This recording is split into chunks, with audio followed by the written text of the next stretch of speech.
ನೋಡಿ ಸ್ವಾಮಿಗಳೇ, ನಮಸ್ಕಾರ. ಇದು ಸಾವಂದುರ್ಗ ಕೋಟೆ. ದೇವಸ್ಥಾನ ಸಖತ್ತಾಗಿದೆ, ಪ್ಲೇಸು ತುಂಬ ಚೆನ್ನಾಗಿದೆ. ನೋಡಿ ಹೆಂಗಿದೆ ಬಂಡೆ ಬಂಡೆ ನೋಡಿ. ನಾನು ಔಟೇಷನ್ ಡ್ಯೂಟಿ ಬಿದ್ದಿತ್ತು, ಬಂದಿದ್ದೆ. ಇದೇ ಫಸ್ಟ್ ಟೈಮು. ನೋಡಿ ಸಾಕತ್ತಾಗಿದೆ ಮಾತ್ರ.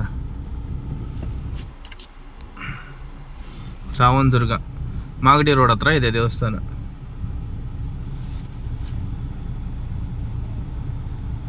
ಎರಡು ಸ್ಲಿಪ್ ಮಾಡ್ತೀನಿ, ಯಾಕಂದ್ರೆ ಅದು ಕಟ್ಟಾಯಿತು.